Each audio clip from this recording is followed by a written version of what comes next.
এবার ইসলামী ব্যাংকের সৌজন্যে ইউকে বাংলাদেশ রোড শোর খবর।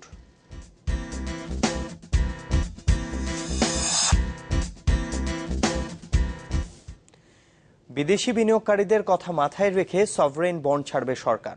ইউকে বাংলাদেশ রোড শোর দ্বিতীয় দিনে প্রাতিষ্ঠানিক বিনিয়োগকারীদের সাথে বৈঠক শেষে এ কথা জানায় কেন্দ্রীয় ব্যাংকের গভর্নর ডক্টর আতিউর রহমান। আর বৈঠকে এসব বন্ড ইস্যুর প্রতিশ্রুতি দিয়েছে standard chartered bank Bangladesh. London থেকে আরো জানাচ্ছেন মজুমদার বাবু, ক্যামেরায় ছিলেন নাসের বাবু। লন্ডনের টেমস নদীর তীরের এই সম্মেলন কেন্দ্রটিতে চলছে বাংলাদেশ রোড শো। তবে টেমসের সৌন্দর্যের দিকে কারোই নজর দেওয়ার ফুরসত নেই। বাংলাদেশি প্রতিনিধি দলের সদস্যরা ব্যস্ত বিদেশি বিনিয়োগকারীদের সঙ্গে একের পর এক বৈঠকে। কারা আসেননি? প্রাতিষ্ঠানিক কিংবা অপ্রাতিষ্ঠানিক বিনিয়োগকারীরা বলা চলে হুমড়ি খেয়ে পড়েছে নানা বিনিয়োগ প্রস্তাব নিয়ে। তারা বাংলাদেশের যে ম্যাক্রো ইকোনমিক যে ফান্ডামেন্টালস, এতে তারা এত ইমপ্রেসড, তারা বলে যে এটা একটা স্টোরি, যেটা বাংলাদেশের এই গল্পটা অনেকেই জানে না। আমরা এখন শুনে মনে হচ্ছে যে আমরা এখানে বিনিয়োগ করব। তো এখন বিনিয়োগের জায়গাগুলো কোথায়, তো সেগুলো নিয়ে আমরা এতক্ষণ আলাপ করলাম। বিশ্বের বড় বড় প্রাতিষ্ঠানিক বিনিয়োগকারী চায় বিনিয়োগ করতে, কিন্তু তাদের বিনিয়োগের পণ্য নেই।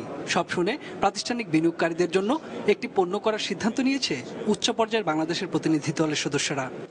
এটা বলা যায় আমরা সভরেন না, আমরা গভর্নমেন্টের ব্যাংক, সেই হিসেবে আমরা নিশ্চয়ই আমরা সহযোগিতা করব, কিন্তু সরকারকে মূল সিদ্ধান্তটা নিতে হবে।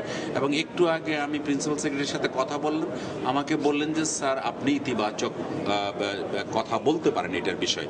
তো সুতরাং আমরা সকলে মিলে কাজ করলে এটা একটা বড় সুযোগ সৃষ্টি হবে। এবং আমরা বললাম যে appetite for Bangladesh quasi sovereign bond is huge. Standard Chartered ব্যাংকও মনে করে এ ধরনের প্রাতিষ্ঠানিক বন্ড ছাড়া খুবই সহজ এবং নিরাপদ।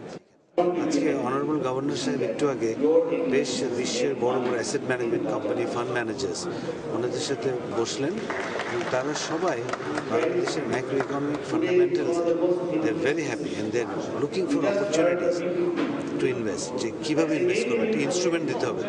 তো ইনস্ট্রুমেন্টে আমরা বাংলাদেশ ব্যাংকের সাথে বসে, সরকারের সাথে বসে যদি আমরা এগিয়ে আসতে পারি তাহলে আমরা মনে করি এগুলো করা সম্ভব। অল্প কিছুদিনের মধ্যেই এই বন্ড ছাড়ার জন্য আনুষ্ঠানিক উদ্যোগ নেবে বাংলাদেশ ব্যাংক। টেমসের পারে ইউরোপের সবগুলো জায়ান্ট বিনিয়োগকারী প্রতিষ্ঠানের অফিস। বাংলাদেশের অগ্রযাত্রায় শরিক হতে চান তারা। যদি কোয়াজাই সভরেন বন্ড বাজারে আসে তাহলে টেমসের পারের বিনিয়োগ যাবে পদ্মা মেঘনার বাংলাদেশে। মজুমদার বাবু, চ্যানেল 24, ক্যানারি ওয়ার্ফ, লন্ডন।